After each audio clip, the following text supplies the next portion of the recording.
Welcome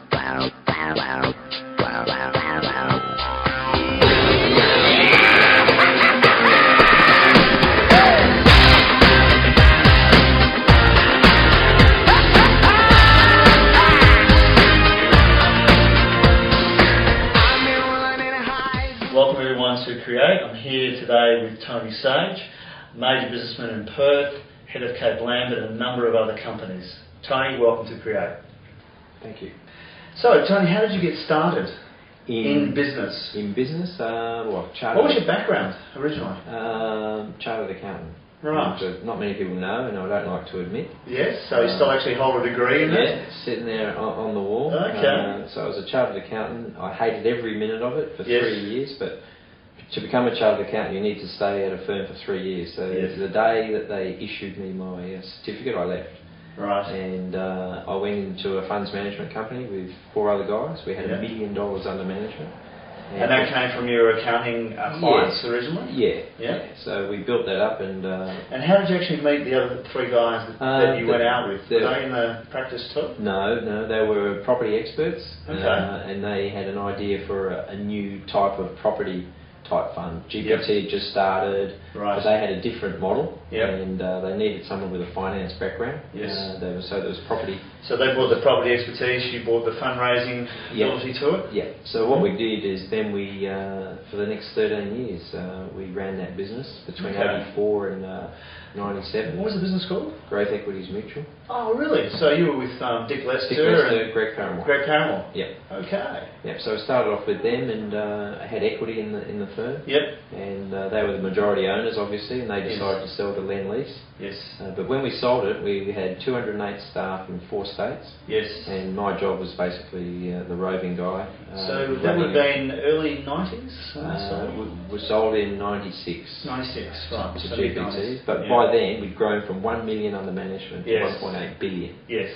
So what that exposed me to, though, was a whole myriad of not only property, because as you know, growth equities expanded, and we went into general equities. Yes. And no one else was there to run that. So a lot of my business at growth equities was doing not only the forex and all that sort of stuff, the fixed interest. I also got involved in the general equity area, in the superannuation funds that came out of the group. Yep. So so that exposed me to the mining industry, to everything else. To the stock market in general. Yeah. So when they decided to sell, obviously I had a chunk of money, being my equity component, so I retired. I was 36 and didn't have to work again. Yes, got bored. Got very bored, and I didn't want to leave Western Australia, so I just had a newborn baby, and my wife would have killed me. So I said, well, might as well do what everyone else has been doing in this stage, is set up a resources company. Right. So we started off with a little company called Gabriel Resources. And how did you actually find the company? So what was the sort of... it was funny. Yeah, it was funny. A guy approached me. I was pretty well known by every broker in town because we ran a fund. So all the brokers and fixed interest guys, the bankers all knew me. Because we had plenty of cash, plenty of money. Most funds management operations, if you remember, all were over east. Even Armstrong Jones eventually did college. Went to Sydney. So we were the only ones left basically with a base here in WA, growth equity. So all the brokers knew me. So I had a wide network of people. Plus, the main network of people though was the retail clients. Because I was, and I still believe this, I give out my business card with my mobile on, and I'm on the phone for at least an hour a day to various shareholders that just ring me. Yes. So you like to stay personally in touch with the people that back you? Absolutely. Right. So we got that sort of background through them. And when so everyone knew me. So a guy approached me and said, look, I've got this gold mine in Romania no one wants to know about. This was in 97. Ceausescu only got executed in 89. And still Romania was still pretty well a rough sort of town. So we went to Bucharest. He flew me there. I took a geologist with me, and there was a 500,000 ounce deposit there. And the geologist on the way back in the plane said, Tony, if you let this go, you're mad. It's going to be a monster. It's gold. It's real gold. So even with all my contacts and that, I couldn't raise it through the brokers. No brokers would back. I guess a lot of people would go on Romania. And, like, forget about it. We're not going to back you. Yeah. So myself and the guy Frank, we raised $1 million out of my personal contacts. Yes. And my family and myself.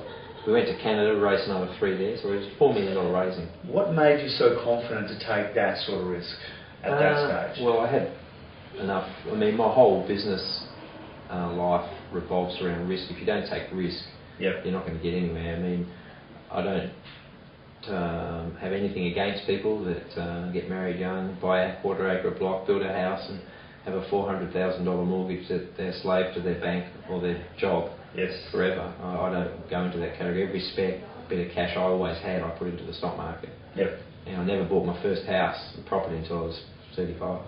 Wow. Okay. So I put everything in the stock market. Yeah. So basically Warren Buffett. Yeah, and I think that's still the case now. Look, even in '87, our fund lost $40 million. Yes. Dollars, and I was the fund manager responsible. And within 18 months, we were the #1 performing fund, because that day, the next 2 days, I was just buying in the market. I just saw value. Yes. And every time sort of crisis that comes up, I just buy. Yep. Because over time, your money's going to come back in. Yeah. So obviously in the last downturn back in March, you would have been. Well, if you saw what we've done, we had $200 million in the bank, and I spent $180 million of it. Right. And that $180 million now is worth probably $700 million. Speaking of both, have you actually modelled yourself and anybody else? You know, when you're in those learning years, do you really look at somebody and say, yeah, that's how I want to do it, or you just naturally start to pick what you want to do? Yeah, look, no, I don't think I did. You know, I've always been a risk taker. Yep. And I think to get on in any business, let alone the stock market, you've got to take risks. Yeah. And that's been my nature. So yeah, no, it didn't model on anyone else. You know, so coming back to the gold mine, how did you progress that? Well, we raised the money in Canada, so yep, we got $4 million. That was in '97. Mm-hmm. Was the worst time. The gold price, as you remember, was about $260 an ounce. Yes. And Cre8 scandal had just happened, so we floated 2 months after the Cre8 scandal. Right. So that was in Indonesia. So the whole of the market in Canada at the time was depressed. So the share price went from $1 to 20 cents. Yes. So we just bought the stock up ourselves. Got more people in Perth here to buy the stock, even though it was listed. Yes, because you knew where it was obviously going to go. And then we just drilled and raised more money and drilled and drilled. Yep. 2001, we sold it to Newmont for $1.2 billion. Amazing. And we had 11. The shareholders obviously been pretty happy with it. Oh yeah. Well, the shareholders here probably invested 30 and got back 450. Wow. Million. So they all love me. Yeah. And every float I've done since, it's those same people that come back. Obviously. So I've got a core of investors, about 100 people. Yep. That no matter where it is, I can say I'm going to Kazakhstan. Yes. Which we just are actually. Right. And they'll invest in that as well. Yeah, so, I noticed you've got one in Greece, you've got a gold deposit there. Gold in Greece, yeah. So that was the first one. We all made a lot of money. I didn't go to Canada. I led a very different childhood. I was dragged from place to place, and one brother got left in one state, my other brother in another state, and me in Perth. So I didn't want to do what my dad did and just drag the kids around. So I've always had Perth as my base. Mm-hmm. But prepared to invest wherever. So if I did decide to go, I mean, I'd probably be a billionaire now if I stayed with the company in Canada. Yes. I don't regret it though. I do well. So that wasn't really a risk. That was just it wasn't really a factor in risk. I just didn't think I wanted to do what my dad did and dragged all the kids around. So it's. How do you think you recognise value? Because obviously, you know, doing what you did back then and going to Romania, taking that risk, you based that decision on everything you'd seen in the past, in terms of, okay, I know there's gold here, I know that I can raise the money for this thing, even though it's in a place that most people probably look at and go, no way. Yeah. Look, you've got to be able to trust people, mm-hmm. and I have a very, very good technical team mm-hmm. of people, and if I think I can make a quick buck out of it, but the technical's not right, we don't buy it. Yep. If they think the technical's really good, but we can't make money on it, we won't buy it. So both sides of the transaction has to be... And when you say make money on it, you mean in terms of being able to get the market in general to recognise it as well as you have, and run with it, back you, raise the funds. A lot of people can make a lot of money on bad projects. Cre8, I just mentioned, is a typical example. I mean, that was a fraud one, but there's so many projects out there that just won't stack. Marginal from the point of view of the actual deposits. So look, I've got no doubt now I can get a bad project and float it right now and make a lot of money. But eventually, the long term. And I won't do that because I've got a very good loyal investor base. They'll just follow me anywhere, and they will just follow me. But I know in the back of my head, whatever you call it, that it'll fail. So if you look at every little venture we've done, there's not one that we haven't returned at least a 5-bagger back to our shareholders. For example, with Cape Lambert, we bought something that everyone was just. I had to fight to get it through shareholder meeting initially. Cape Lambert bought it for 20 million. I knew the guy before me only bought it for 600 a year and a half before, 600,000. He sold for 20 million. But I knew that the Chinese were after magnetite. After the big transaction that Clive Palmer did. But everyone said, Rio dropped this, it's crap. And I said, well, it can't be. They're just down south. Clive Palmer's just done a fantastic deal with the Chinese. And lo and behold, I sold it for 400 million only 18 months later. So massive transaction. Yeah, it was a big transaction, but it just goes to the thought process. That just because everyone else thinks it's bad, doesn't mean that it is. My technical team says, Tony, there's 3 billion tonnes here. If you can sell 3 billion tonnes of magnetite, that's great. There is 3 billion tonnes here. So you sum up the technical side, then go, okay, based on what Clive's done over here, did you talk to the Chinese before you bought it, or you just knew? I just knew. I mean, it's been proven since that the Chinese. So you just got to make a call. You've got to make a call. I mean, someone's got to run the company.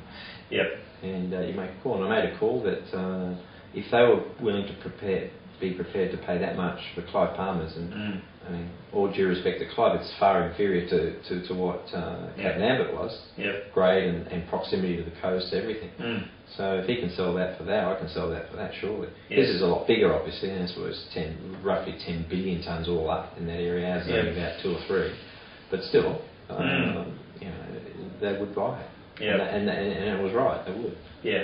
So when did you become so passionate about this? Because you obviously are. I mean, you enjoy what you do. Oh, look, I wouldn't do it. It takes me all around the world. I mean, people ask me, where do you live? And, it's invariably the same answer, Seat 1A Emirates.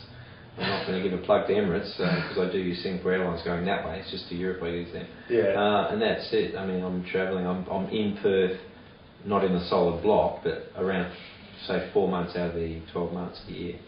So it's constant travel. We've got mines in Peru, Argentina, Brazil, Kazakhstan now, Greece, Sierra Leone, Ghana, Liberia, South Africa.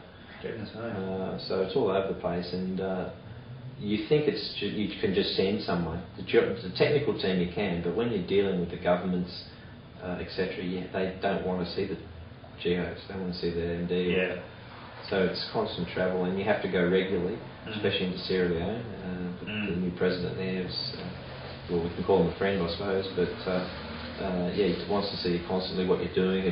He's given, the way they see it, it's their livelihoods they're going to be affected by the mines that are set up, and they want to deal with the right people that would do this. So we've built a clinic there. There's a little soccer school there as well, and if we go on to soccer later on, you'll see how business and soccer match quite well. But you have to do that, and that's the constant travel that you have to do. But I wouldn't do it if I didn't love it. And you obviously do. So going to a country like that, or going into Romania, how do you judge the political situation? You've got to have good local partners. I wouldn't have gone into Romania if it wasn't for the guy that brought the project to me. He was a local. And he had the right connections in the country? He did. Well, his father was the head of the democratic movement. And he got actually executed by Ceausescu. And so him, his mother and 2 sisters were political refugees, and they ended up in Australia when he was 18, 19. So he worked, and he ended up on the mines, and Yeah. We met, and the rest is history. He's probably worth $1.5 billion now, and he lives in London. Okay. From that mine? Yeah, from that one. Wow, amazing. So, how do you pass on that general philosophy, the way that you do it, to everyone that works for you? Because obviously... Oh, look, the first thing I do is, money's not everything, number one. And not everyone's motivated by money. No, it's true. It's what you've got to do is, income is superfluous. For example, let's go back to the growth equities days. I turned down salary increases for equity. Yeah. Now, I had 6 or 7 people working under me that were earning more money than me. Yes. And they were just, not laughing at me, just sniggering, what the hell would he do this? He's an idiot.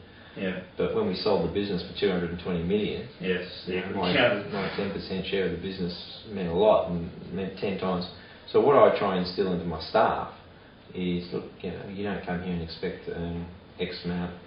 I'll give you this, that, and the other. For example, if you ask one of my company secretaries, been with me 7 years, how much she actually makes in the options and shares that I've given her, rather than her salary. So greed is bad when you're just doing it for income purposes. But if you got to, and sometimes in startups, especially in most floats, you don't want to pay big wages up front, but you can give away a little bit of equity. Yes. It doesn't hurt. Yes. And if you believe in it and it's a good project, all the equity goes up, and you've made twice as much as if you were on 150 grand instead of 75, for example. Yeah. So in other words, all your employees are really invested in the company, aren't they? They've Absolutely. Really got the same interest as you to see it progress. So do you find that makes a difference in terms of their work ethic and in terms of what they put in? Oh, look, I had one accountant work for me for 22 years. She's only left now because her husband dragged her away to Melbourne to live. And she regrets working for us, but she's earned a fortune over the time she was with me. Like I said, it just instills loyalty, number one, and with that you've got a solid, I suppose, core people that you rely on and know exactly your movements and what you're going to do. And the worst thing I think in any organisation is huge staff turnover. Yes, because that'd be my next question actually. How do you retain the staff? And how do you pick them the right way in the first place so you can retain them? Because obviously if you pick someone that's not right, then you've got to replace them. I go straight away. I mean, if someone's into greed, straight up, and I offer them a salary and they said, well, I can get more somewhere else, I think we'll do it. They don't get the conversation we've just had. Yes. Okay. So you can weed out 90% of people that way. Yeah. So that's one of the key criteria you use. Well, absolutely. I mean, you've got to want to enjoy and learn and grow with a company. And if you come in there and say, well, I'm demanding this, then I don't think that's the type of employee that I'd like. Yeah. Excellent. So what values and attributes do you think that you've had that have really made you successful? I think it's just one. It's just taking risks. Yep. I think so. I mean, all the rest of it comes as a consequence of that. I mean, I could have sat there as a chartered accountant, probably might have been a partner of a firm by now. Yeah. Why work for someone else when you can do it yourself? It's an interesting point because most, by their personality type, most accountants tend to be very conservative. Absolutely.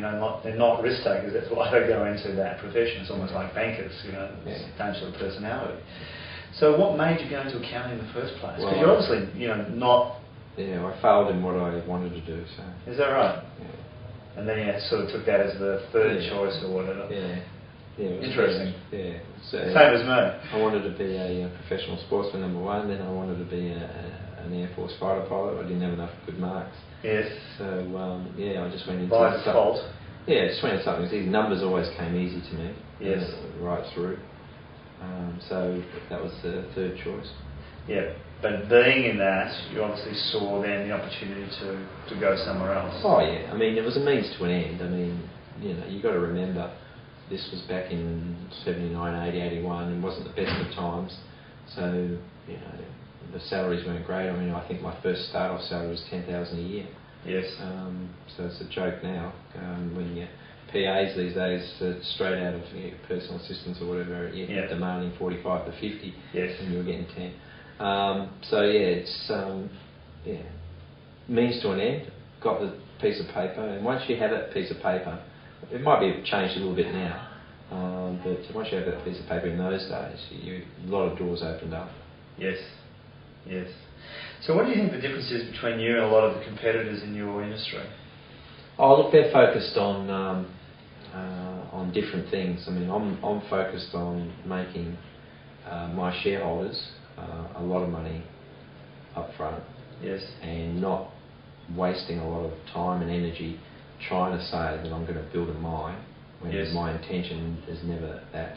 And if you actually look at most of the smaller junior companies, they'll never ever be able to make a mine, ever. So why say? In terms of trying to raise the capital, do the capex to actually get the mine up and going, very difficult for juniors. Well, it's impossible. Yeah, it's impossible. There's the only really one junior that's stood out, and he's an exceptional man. Is Andrew Forrest with Fortescue. Yes. There's not many others. No, they can actually go out and raise the capex. They've started from there and gone to there. So why have that model when it's doomed to fail? And I know it's doomed to fail because I was a fund manager for so many years funding these companies. Yes. And I learned the hard way that they just can't do it. So we had a different model. It's taken a while for the market to go into it, but 31% now of Cape Lambert stock is held by fund managers. So I've cracked it by getting them to come into my stock now that they know my model. And that model is the yield curve is like that. You start off with a project. When you find it, look at Sandfire, for example. They've gone from nothing, just on the discovery now. They won't have a mine for 10 years. It's a joke if anyone thinks they're going to be mining that thing for 10 years. So why not just say that's your intent and sell it to someone that will mine it? I mean, you've got that much growth for your shareholders already to sell it, and that's what I do in that yield curve. Because once it hits there and you've done your feasibility, then you need to raise your huge capital to do it. You know, like in these cases, in these day and age, it's $1 billion plus to set up a brand new mine. And as you say, only somebody like Andrew Forrest, 1 in 100, is probably going to be able to do that. That's right. 1 in 100. So I know I can't do it. I So don't. Well, I probably could. I don't want to do it. Number one, you've got health and safety issues. You've got environmental issues. You've got heritage, Aboriginal and heritage issues. You've got commodity prices you've got to worry about. Then, after all that, then you've got to worry about getting the capital. You know, that's for people who've got time, patience. I guess with that track record of those successes in terms of the model, the fund managers now go, well, obviously this is working. It's not a one-off. You're doing it 3, 4, 5, 6, 7 times. They're going, okay. Well, no one believed in the model until I sent in the middle of the global financial crisis. I sent a cheque back to shareholders for 100 million. Now, even today, I still get from veterans in the industry, in the exploration industry, saying, Tony, you're mad, we've died for that $100 million. You just gave it back to shareholders. But it instills a lot of loyalty to your shareholders. Now, with this new float that we're just doing to put money into the Cape Lambert, we're going to probably pay back another 60 million in March quarter. So, and again, it proves to the fund managers, this guy's done it twice now. Geez, we might get more institutional shareholders in, or they'll top up what they've got. Just to get a yield. I mean, it's a 20% yield on the stock at the moment if you buy it now. I guess from your growth equities days, you've started, but you realise how important it is to get that both shareholder following and institutional following, because you need the money, obviously, to be able to keep doing what you're doing. So how does Perth Glory fit into all that? Oh, look, I was born in England, and I lived there, and my mum's Italian, so we lived 6 months in England, 6 months in Italy, until I was 9. So I grew up with soccer. My dad then decided to do a huge decision and emigrate. We ended up in Adelaide, played soccer there for a year. Then to fit in, because we're Pommy guys, I suppose we have Pommy accents. To fit in, I had to play Aussie rules, so I played Aussie rules. Then Dad dragged us to Melbourne, played another season of Aussie rules. Then he dragged us to Sydney. Then we went to Brisbane. Then we moved to New Zealand. My goodness, what does your dad do? Engineer. Okay. So he just starts projects and he leaves. So I played rugby league in Sydney and Brisbane, then we moved to New Zealand, and I had an Aussie accent, so I had to get rid of that pretty quickly. But they don't play rugby league in those days. It was all rugby union, so I played rugby union for 4 years. Then we moved to Perth, and I'd lost all my soccer skills, all my Aussie rules skills, so I tried a year of rugby here, did my knee, thank God, I would have killed myself otherwise. They were big bastards. Yeah, I was going to say. With me. Then I'd played touch ever since. Yep. But soccer has always been in my blood. I've always been a fanatical Man City fan. Watch it all the time, watch the EPL all the time. Okay. Anytime. When Glory started here in Perth, I was a member. I was sitting on the hill all the time watching the games. Yeah. So I was a Man. Then the bad news hit me in 2007 that they were going to take the licence off Perth because Nick Turner had given it away 2 years earlier. Yep. And the FFA weren't going to fund it anymore. Right. So someone approached me and told me that, so I got a consortium together, two other partners, and we took it over. Mm-hmm. And unfortunately, due to decisions made by them, that they left. So the burden, the responsibility is now on me. Mm-hmm. I can't let now. I've put so much time and energy into it. Lost $6 million. Mm-hmm. Never get it back. I don't think I'll ever make a profit. Yeah. Here in the West, due to politics mainly. But I just can't let it go. Mm. I want to win the Asian Champions League title. Yeah. Bought the players that I think can do that. Sign them up for a lengthy period of time. Yeah. And I think. How have you managed that in terms of deciding, okay, how am I going to get the team to perform? You as the owner, have you been intimately involved in that, or have you really left it up to the coach and the management team to take care of that? It's my money, so I'm intimately involved. Right. It's very different though. I mean, it's the only part of my business empire, if you like to call it that, that you can't control. Yep. For 90 minutes, I'm like my shareholders. For the first time, I can't control what they do on the pitch. Yes. 90 minutes. Yes. I can control everything else about their lives, what they eat, how they travel. Yes. But when they're out there for 90 minutes, so it's the most frustrating. And you can ask all my good friends and my family that an hour or two before the game, and if we lose, about 2 weeks, about 2 days after the game, I'm unapproachable.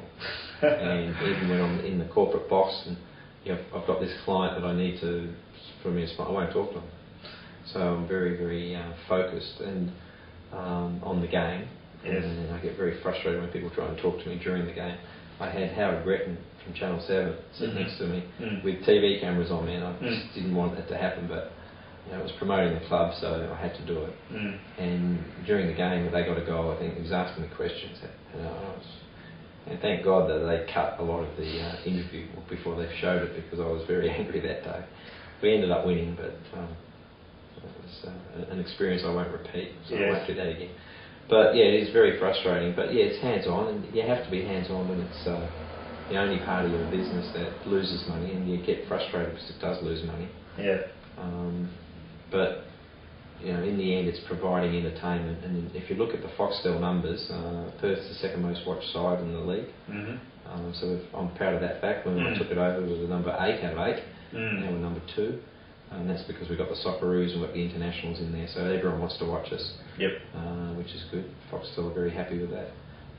We've got the crowds up 24%. It's the only club in the A-League this year that's gone up. And we're up 24%, which is huge. Yeah, it's a big jump, isn't it? So, I think that's got a lot to do with the way the club culture we've managed to change. Yes. We've got what changes have you actually made there? I'm very close to the players, so I know what they're like, and it's the same like picking a company secretary or an accountant or a geologist that works for me. They've got to have the right attitude. And a lot of young kids these days don't see their gift in the right way. So they'll, whether it's ego, whether it's just don't care, I'm a professional footballer, I can do what I want. I don't want any of those guys at the club. So we let 3 guys go that were very good players. Yes. And I copped a lot of flack from the fans for letting 3 very good players go, but they were a different type of culture. Yes. And I think Johnny Warsaul's doing the same. He got rid of some players that were very good the wrong culture for the club. I mean, there's an old thing corporately, isn't there? Like, if you're driving a bus in a particular direction, you've got to get the right people on the bus to take the bus where you need it to go. Exactly right. Yeah. Exactly right. So, so we did that, and it's taken a good 18 months, I suppose, to turn it around, but we've got the right people now. Yeah. They're all dedicated, they're all professional. Yes. They're all committed, obviously, to heading in one direction, which is to win. And I honestly believe we'll make finals this year, and I'm proud of the fact for Western Australia as well, as I consider myself West Australian now, that we'll be the only sporting franchise to make the finals. I mean, the Eagles haven't for years, the Dockers haven't for years, the Warriors haven't, and the Wildcats haven't. So we'll be the only one, and I think we'll end up, if we make the grand final, with 45,000 people at Subiac Park. And that's a good testament. And even the fact that I've lost money, I will see that as a success. It's not a business success, but it's a success. Yeah. One of the interesting things I think with teams is that the ability to get that whole team to move in one direction. Is that coming from the coaches? Is that coming from you as the owner and creating that culture to get them to move in that direction? Look, I've created an environment now, and that's what it needed to be. And so I've created the environment. Now it's up to the professionals, and I don't interfere in team selection. The driver within that environment is the manager. So look, in the end, it's the same with I can't run every single mining company. Right? So I put an MD in charge. If he stuffs it up, he's gone. But I won't micromanage him. I'm not going to tell him every day what he's doing right or wrong. I have to live by the sword and die by the sword, and that's what I do. That's what a manager does in a football club or a coach. So if I go now and say I want him playing here, at the end of the season say, well, Tony, you interfered and I didn't really want that player to go there. And I can say, well, you were weak for listening to me. But that's not the point. So he lives by the sword and dies by I will not interfere. And have I agreed with every decision he's made? No. I would do something differently. But he's the professional. I'm not a professional coach. He is. So I leave all the decisions up to him. At the end of the year, if he hasn't achieved his goals, he's gone. And I've told him that face to face, and he knows that. And I think the whole of the media know that because I'm pretty straight. So he's got to make finals this year. If he doesn't, he's gone. So how does the Glory football, soccer, how does that fit together with business, do you think? You made that comment earlier. Lots of stories I can tell you. There's one in particular, we've got an a uranium mine in Argentina. And for months and months and months we're trying to get a drilling permit to drill this thing. Anyway, I went over there and before I go anywhere, we write to all the owners of the clubs. Just to say, look, the owner of the club in Australia is coming over. And Buka Juniors, the most famous club, invited us to the game. And So it's River Plate, Buka Juniors are who they play. River Plate. Them and Buka Juniors are the most famous, and they had a game against Buka Juniors. So I got invited to the president's box, and he introduced me to a various amount of people. This guy comes over to me and said, what do you do? He said, I do this, this and this. And he ended up being the minister, the Director General of Mines. So when I found that out, he asked me, how do you enjoy the country? And I said, love it. But I don't like your mining laws. I said, what do you mean? I'm trying to do this for your country, and I can't get it. 3 weeks later, I got a drilling permit. So soccer opens doors in Latin America, in Africa, in Asia. I wouldn't have done the Cape Lambert deal without soccer. In what respect with Cape Lambert? Well, the first deal I did, the Chinese guy owned a soccer club in Shanghai, and that's how we started communicating. In the end, we had a big falling out, so I ended up taking a higher bid from somewhere else, but it opened up the door initially, and he did all the hard work getting it through. He defaulted on one payment, so I just closed the contract. Once you do that and you let them go, they'll do it again and again. So I closed the contract and then started dealing with these other guys, but it all opened up through soccer. In Africa at the moment, we've got everyone running around in Perth Glory t-shirt, all the juniors. Same in Peru. And every time we go there, we take soccer balls, we take our kit along. And once they know you're mad soccer, because those countries, it's a religion. I mean, in Buenos Aires, there's 27 TV channels, 18 are 24/7 dedicated to soccer. It's amazing. It's just a religion. And obviously, you being a team here in Australia, just opens those doors as soon as you start talking about it. Absolutely. Well, I met Roman Abramovich through soccer. I got invited a few times to the Chelsea box. Yes. And that's how we started talking about an iron ore deal here in Western Australia. Yep. And it ended up going sour again because Russians are a very particular breed and they want to have control, and I wasn't ready to lose control. Yes. But it opened up doors. So soccer in Europe. So maybe the $6 million has been well spent. Oh yeah, look, I don't begrudge it. Otherwise, we wouldn't do it. That 6 is what we've spent. My portion of that's only about 4. Only. Yeah. But yeah, my wife doesn't like it because that was supposed to be a new house. Yes. She's not very happy about it. But no, it certainly does help. Not in Australia, because no one wants to know really about soccer in that. Yeah, probably different if you own an AFL team here. Not that that's really possible, here, but yeah. yes. But if you look at there's only 11 owners of the clubs. 2 of them are billionaires. Mm. You've Yes, got you need deep pockets. Clive Palmer. Yes. And you've got Frank Lowy. So so that does go all well, and none of them can own AFL or NRL clubs. Mm. So if you really want to be out there. As a billionaire in this country, you can own a soccer club. But yeah, that's quite an amazing meeting when you meet all the other owners, and you've got Clive Palmer sitting there who's with that, and you've got Frank Lowy, who's infamous, isn't he?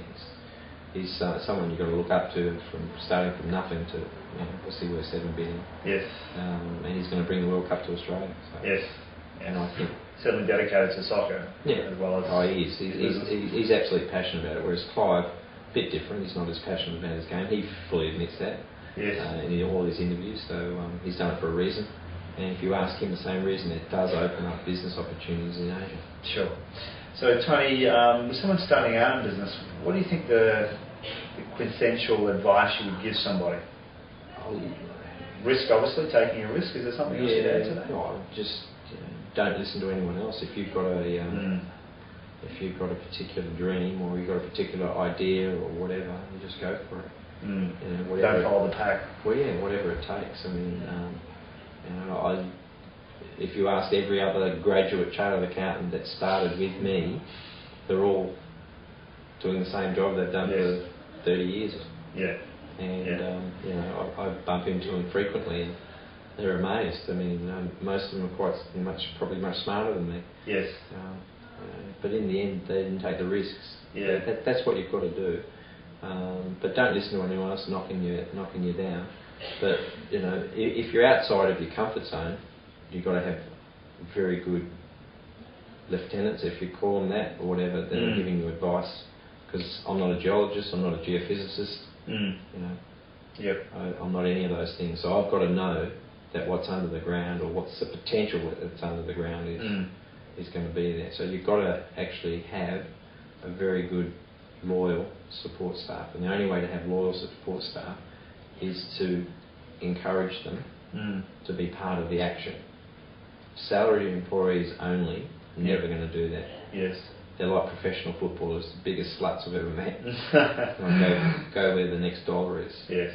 And obviously you want those type of people in the team, so you follow that philosophy both in business and with the team as well. Absolutely. Yeah. So if staff come in, all they want to do is basically take the highest dollar they can. I just don't think they're the type of employees that you want. What about when you've made mistakes? Because obviously we all make mistakes. So how do you handle that just personally? When you've really screwed something up, how do you go, okay, well, I'm going to get over this and I'm going to move on? Because I think a lot of people have a problem with that, and I think it's one of the things that really stops a lot of people from moving forward. Yeah, it's difficult. I mean, look, you don't know if it's a mistake that's caused by you or external factors. I mean, in my business, a lot of it's external factors. I can't help if the commodity price of copper goes from $3 to $1.20. Could I foresee that? Could anyone have foreseen the GFC? I don't know. It's what you do within a crisis period that counts. It's not predicting the crisis period. Yeah. So how do you... So mistakes, like for example, I can only go back to 87 where that's the biggest single loss I've ever done. I was in charge of a $180 million fund, we lost $40 million. Yep. I was lucky in a way, we were a little bit cashed up. But how you reacted in that next month or two is if I wanted to hire someone, again to work for me, I'd pick everyone that just went out and did what I did and just buy the stocks when they were down at there. I mean, I think we fell 20-30% in a 2-week period, I think it was, if you go back to 87, Black Friday and then Black Monday. Yep. I think it was the Thursday and Friday, I just went in and bought. Now, I'd go back to history, and all the really successful fund managers would be the ones that made those decisions. Definitely. What made you make that decision then? Was that based on past experience or things that you'd seen? Why did you make that choice right then? Oh, look, I just thought the event that happened was just oversold. I mean, those businesses, especially in food and right, retail, so you went back into staples. Yeah. I mean, they had to survive. I mean, people aren't going to stop eating because the stock market crashed. Yeah. So you picked all the businesses that would do that, and the construction. I mean, that was so. There was a bubble in certain industries that you would not invest in for 12 to 18 months. Yes. But other industries would just go on like normal. Yes. I mean, I bought so many Wesfarmers in January and February. Yes. I bought so many, and look at it now, it's gone up almost double it was at that point. I bought a whole pile of BHP in that same time. Yeah, that's almost like McPherson's in this last slump, you basically buy them at 28 cents, they're returning dividend at 28 cents, and then they had to be undersold. That's right, exactly right. So you used exactly that same criteria to go back in. I didn't have a fund, so I bought all those things in my personal name. So I made a lot of money during the financial crisis. But you just got to look at businesses that are well run and do that. Now, it goes back to your original question. How do you know? It's common sense. Yes. And a lot of people don't realise the stock market is common sense. Forget the derivatives, forget the options, forget all that sort of stuff. It's common sense. Yep. Yeah. Just look for value, basically. Yeah. Determine what the value is, and when the value's there, go in and buy. Look, I bought on Friday. I mean, I just thought it was a complete overreaction to the Dubai crisis. Yes. I mean, there's no way the Arab country's going to let Dubai go under. No way. Everyone knows that in their heads. Common sense. They're not going to. And our market fell almost 3%. Yes. The US was open on Friday. It went down only 1.5%. So what do we do today? We're up 100 points in the first 10 minutes. Yeah. Overreaction. People overreact to news, and they shouldn't. I mean, you just got to be patient. And why be in the stock market if you're going to panic? Yep. Yes. Don't do it. But I guess most people do panic, and hence they follow the herd. So your advice is don't. That's what I'm saying. You just follow your own instincts and your own gut. Yep. You can make a lot of... Look, I trade during these volatile times, but you can make more money when other people are panicking. You can buy BHP $2 cheaper because... Yes, everyone else is going the opposite direction. And the fund managers like it too, because what they do is they pull all their orders off the screen. I mean, I'm a fund manager. If I see a bit of a crisis, you pull all your buying orders off. Yep. So automatically, when people sell, it just goes down and down and down. Because all the fund managers... Because what they'll do is they go in today and buy it $2 cheaper than they were going to buy it anyway. Yes. So fund managers love volatility as well. Don't let them say any different. As soon as it's volatile, the fund managers make more money. Yes.